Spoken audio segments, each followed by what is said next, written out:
What's up, everybody? Welcome back to the channel. Okay, we got some entertainment coming in for you guys today. I got this takedown of the CEO of NPR. As a matter of fact, we just had a committee hearing the other day, and these people just got absolutely destroyed. Now, I was reluctant to cover this because it's kind of clickbaity kind of stuff, if you know what I mean. It's you know how these committee hearings are. They're all for theater and just to get you, but this one, it's just so unbelievably good. I had to throw it in on this video, and then we're going to get into the news, but check this out, you guys. This is just absolutely phenomenal. Do you believe that America is addicted to white supremacy? I believe that I tweeted that, and as I've said earlier, I believe much of my thinking has evolved over the last half decade. It has evolved. Why did you tweet that? I don't recall the exact context, sir, so I wouldn't be able to say. Okay. Do you believe that America believes in black plunder and white democracy? I don't believe that, sir. You tweeted that in reference to a book you were reading at the time, apparently, The Case for Reparations. I don't think I've ever read that book, sir. You tweeted about it. You said you took a day off to fully read The Case for Reparations. You put that on Twitter in January of 2020. Apologies, I don't recall that I did. Okay. I'd no doubt that your tweet there is correct, but I don't recall that. Okay. Do you believe that white people inherently feel superior to other races? I do not. You don't? You tweeted something to that effect. You said, I grew up feeling superior. Ha, how white of me. Why did you tweet that? I think I was probably reflecting on what it was to grow up in an environment where I had lots of advantages. It sounds like you're saying that white people feel superior. I don't believe that anybody feels that way, sir. I was just reflecting on my own experiences. Do you think that white people should pay reparations? I have never said that, sir. Yes, you did. You said it in January of 2020. You tweeted, yes, the North, yes, all of us, yes, America, yes, our original collective sin and unpaid debt, yes, reparations, yes, on this day. I don't believe that was a reference to fiscal reparations, sir. What kind of reparations was it a reference to? I think it was just a reference to the idea that we all owe much to the people who came before us. That's a bizarre way to frame what you tweeted. Okay, how much reparations have you personally paid? Sir, I don't believe that I've ever paid reparations. Okay, it's just for everybody else. I'm not asking anyone to pay reparations. Seems to be what you're suggesting. Do you believe that looting is morally wrong? I believe that looting is illegal, and I refer to it as counterproductive. I think it should be prosecuted. Do you believe it's morally wrong, though? Of course. Of course. Then why did you refer to it as counterproductive? It's a very different way to describe it. It is both morally wrong and counterproductive, as well as being illegal. You tweeted, it's hard to be mad about protests in reference to the BLM protests, not prioritizing the private property of a system of oppression. You didn't condemn the looting. You said that it was counterproductive. NPR also promoted a book called In Defense of Looting. Do you think that that's an appropriate use of taxpayer dollars? I'm unfamiliar with that book, sir, and I don't believe that was at my time at NPR. You tweeted that you read that book, but... I don't believe that I did read that. See, this is the problem with places like NPR, and this is why the government should not be funding radio, media, whatsoever, because it's ultimately partisan. Always comes down to partisan politics. And you got to love this when you analyze it, when you dig into that little clip right there, you come to realize, like, of course, knowing a little bit of history as well, you come to realize, okay, so Democrats are racist, as a matter of fact, and we've always known this, right? Like, the South was Democratic. That was the Democrats, y'all. That's where the Ku Klux Klan came from, by God. These people are racist, and they don't even see it that way. That's what's so absurd. Like this lady, she's like, I'm not partisan. We have 30% Republicans listen to NPR. Yeah, and all of them, every single one of them, including me, complain about NPR being biased, as a matter of fact, right? They're labeled left-wing from ground news. I always consider this. I've read NPR articles before. They're inherently biased. Most media is. Most media has been captured by the left. But these people are racist, don't even see it. They don't even realize that they are. This is why I can't stand all this diversity, equity, and inclusion stuff. You hear these white people getting on there and saying, oh, well, we need to pay for reparations and blah, blah, blah, blah, blah, and we have an inherent privilege. Huh? That's tantamount to saying that you're superior. What do you mean you have an inherent privilege? As in reference to what? What are you talking about, privilege here? Like, I just don't get this. What, because the country's majority white? You think you're privileged? You think you're better than somebody else? No. Get off your high horse. That's what I would have to say. We don't come out of the gate in front of anybody, as a matter of fact. That's how I see it, or at least that's my lived experience. If you want to go there, that's how I've lived with all kinds of different people, right? And we are all created equal.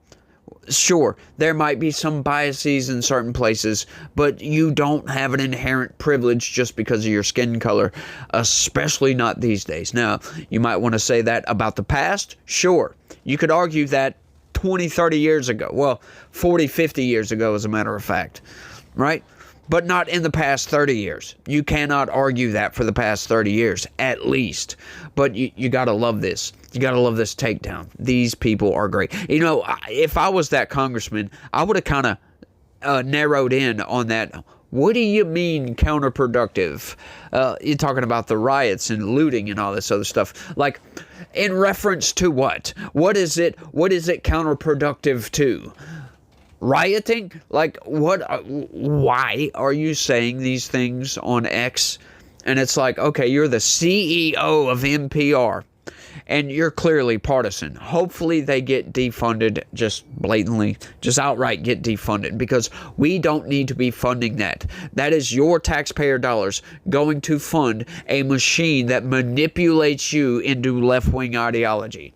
That's what that is. That's exactly what that does. Give me an argument otherwise. If you can make one down in the comments section, I would love to hear from you. But I've got a fascinating article for you guys today.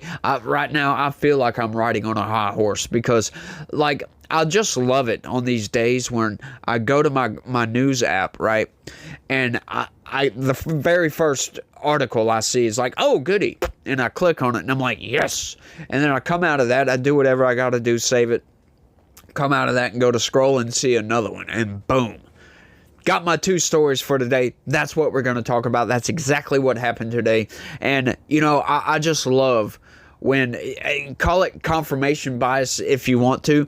Although, I can't really say it's confirmation bias all that much because, you know, it's the left wing is confirming my right wing bias, if you will. So, is that really confirmation bias? Because I'm seeking out opposition news to confirm my own biases. Not really. That's not what it is. But it is confirming some of my arguments that I have been making for a little while, and we'll get into that. Of course, you know how the corporate press does. They try to fluff everything up, so you have to actually break it down logically, look at it, and okay, what are we doing here? And then say, oh, they making the argument for me here. Check this out, y'all. Appeals court rules Trump can fire board members of independent labor agencies.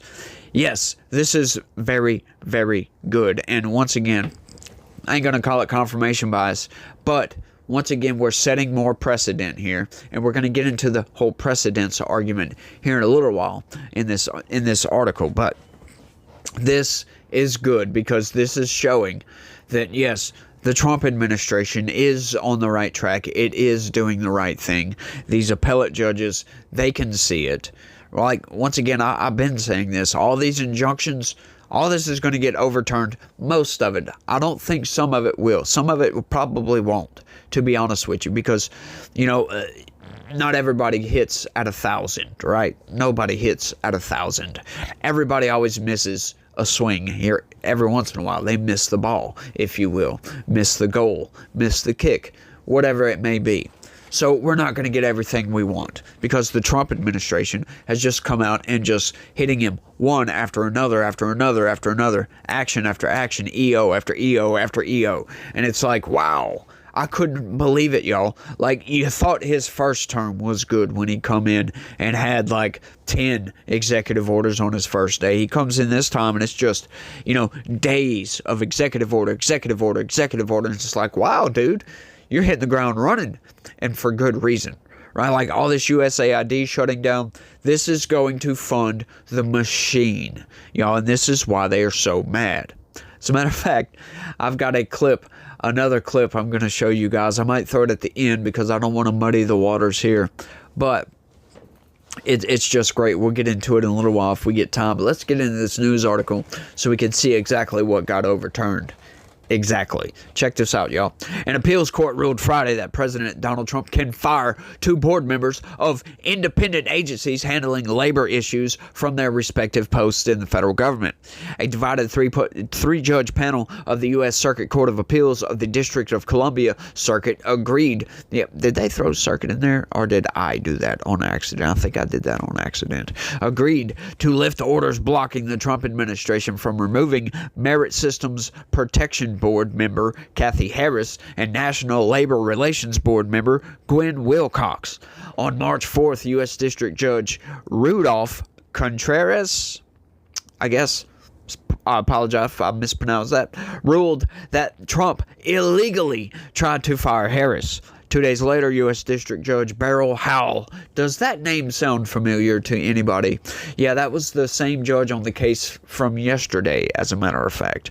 Ruled that Trump did not have the authority to remove Wilcox. This is basically the federal courts saying that the president does not have the authority to fire people from the executive branch. And this was the question that I posed when some of these cases first came down, because we covered some of these, as a matter of fact. Okay, so these people are appointed by the president. Not always, because they can stay in their term, and they're not supposed to be they have longer than presidential terms. In other words, they have 5-year terms, or one of these has a 5-year term. The other one, I forget the exact length. Apologize for not knowing that. But regardless, so they stay in longer than presidents. So, the president can't always, but you get it, right? If a president appoints one of these people at the very end of his term, the next president might not appoint them whatsoever, just happenstance or whatever. But anyway, so the president appoints these people, right? So now the federal court is saying that the president cannot fire these people. So that the question is posed at that point, well, who can? Ultimately, who can fire these people? That would mean nobody can fire these people. That would be an unelected bureaucrat that gets their position by appointment that cannot be fired. That is unconstitutional. Sure, they can be impeached, you might argue. You might think, well, they can be impeached. Yeah, but the bar for impeachment is quite high. And I know, game rigged against you, but it's still how the game is played, right? But that's only for high crimes and misdemeanors. What about negligence or dereliction of duty or blah, blah, blah, you name it? Acting in such a manner that goes against the Constitution or something like that, right? So who has the authority to fire these people? This is why I call these judges activists, because no judge in his right mind is going to look at this entire situation and say, oh, the president can't fire these people, and just boom, bang the gavel and go home. Really? A federal judge did not think, well, hang on, if the president can't fire these people, who can? Did they seriously not think about this? Or was it just Occam's razor at this point, an activist judge that is Trump deranged? Which one is it? Because both of those are bad. Because if a judge didn't think of a countervailing narrative, I guess you could call it, didn't think outside the box a little bit, well, who has the authority to fire these people then? Just that simple statement makes it a bad situation, right? The other one we already know is bad because we don't want a judge that is Trump deranged, just outright. But if these people can't think simple terms, well, if the president can't fire this person, who can? That would mean, once again, nobody. Blows my mind, these judges, y'all. This is why I call them activists, because they are just put in place simply to obstruct. That is it. That really seems to be it. The Justice Department asked the appellate court to suspend those orders while they appealed the decision. President Joe Biden nominated Harris to the MSPB in 2021 and nominated Wilcox to a second 5-year term as NLRB member in 2023. Circuit Judge Justin Walker, a Trump nominee, once again, why throw that in there, but hey, said the administration likely will succeed in showing that the statutory removal protections for NLRB and MSPB members are unconstitutional. Right, like I was saying, if the president can't fire these people or remove them by some sort of fashion, somehow, who does? Just outright, who does? That's the question that needs to be answered here. The government has also shown that it will suffer irreparable harm each day the president is deprived of the ability to control the executive branch, Walker wrote. Once again, sure, you could say it's a Trump appointee. It's from his first term because he hasn't had any time yet to nominate any federal judges or appellate judges or anything of the sort, right?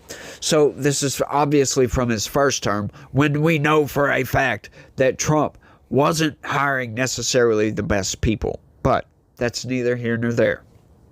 All right, so this guy obviously sees a roadblock with these federal judges saying the president does not have the ability to fire these people.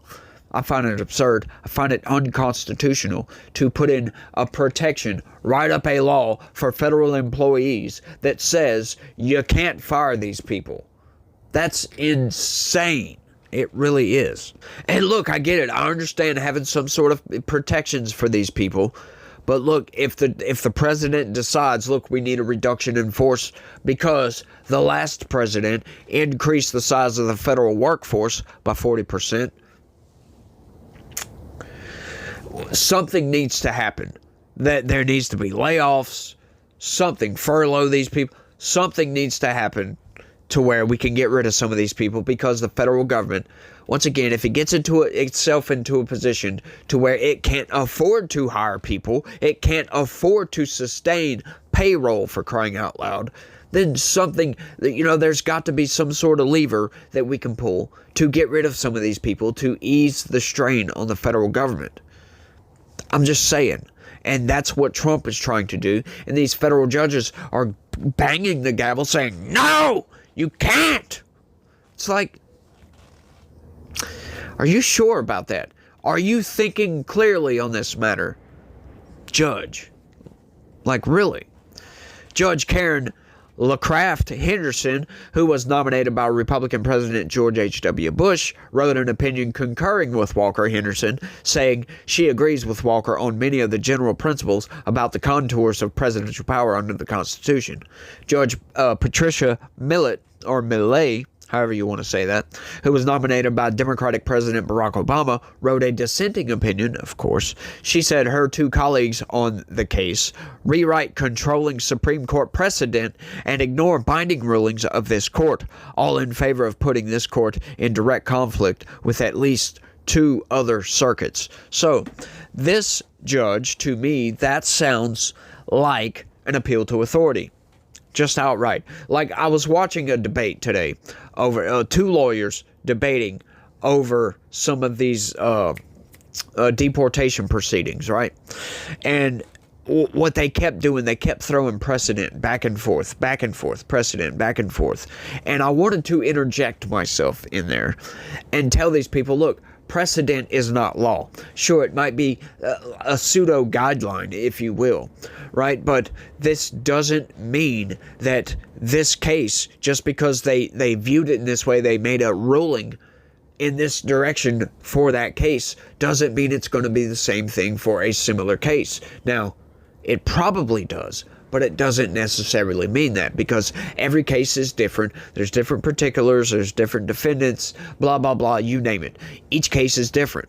Now, you might find precedent as a guideline to move you in a certain direction. However, precedent is not law. It is not set in stone. It is nothing of the sort. It is just, this is what the court ruled. So, maybe we should take that into consideration.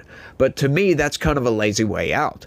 That relieves you of having to actually figure all this out morally, philosophically, blah, blah, blah, you name it, legally. It relieves you of that duty to have to figure these issues out, because now you can just look at precedent from this and be like, well, they ruled this way on this, I'm going to just go with that. It's a lazy way of doing it, but, hey, that's neither here nor there.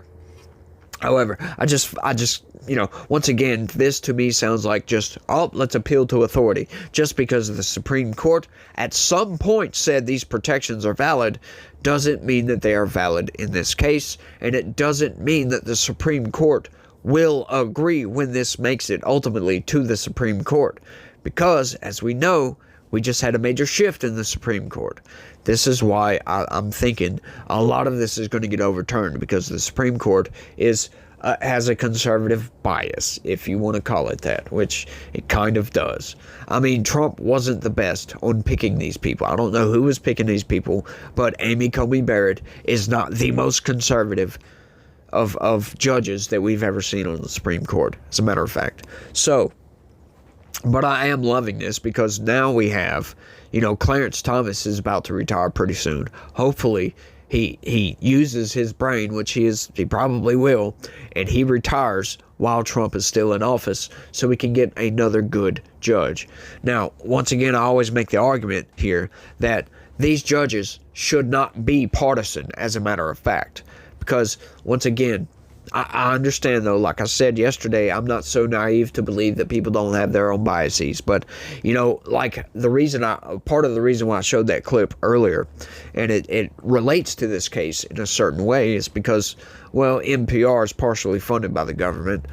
So they kind of have a little say over, a lot of their funding. But, that's neither here nor there. But regardless, that lady, in making those statements like that, she either A, doesn't stand on her principles whatsoever and is just willing to throw away what she believes, which is a possibility, or she doesn't understand her own inherent bias. Now, I am leaning toward the latter, right? Sorry, I don't know why I said the former.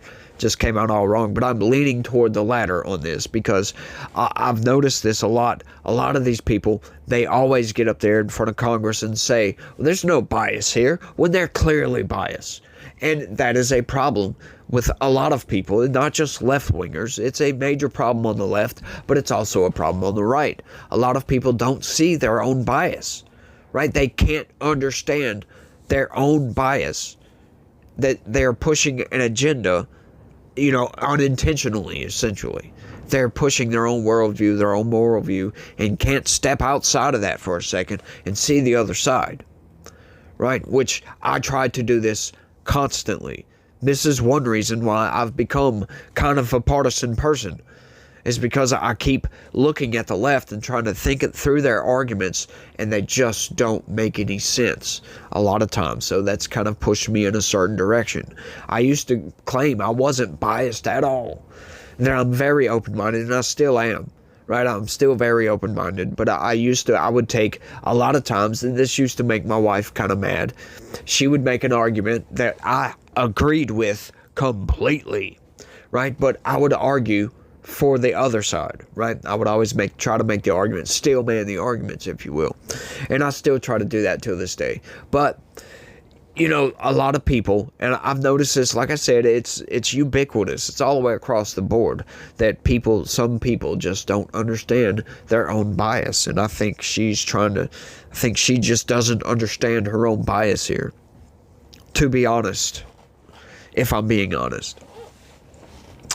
The stay decision also marks the first time in history that a court of appeals or the Supreme Court has licensed the termination of members of multi-member adjudicatory boards statutorily protected by the very type of removal restriction the Supreme Court has twice unanimously upheld, Millett wrote. You notice something funny about, once again, this is just the bias of the corporate press. They put 2 paragraphs of the dissenting judge's opinion and these little short abbreviated paragraphs of the other opinion. It's just funny. Just funny. Government lawyers argued that Trump had the authority to remove both board members. In Wilcox's case, they said Howell's unprecedented order works a grave harm to the separation of powers and undermines the president's ability to exercise his authority under the Constitution.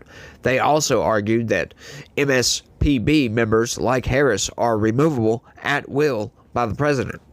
Wilcox's attorneys said Trump couldn't fire her without notice, a hearing, or identifying any neglect of duty or malfeasance in the office on her part.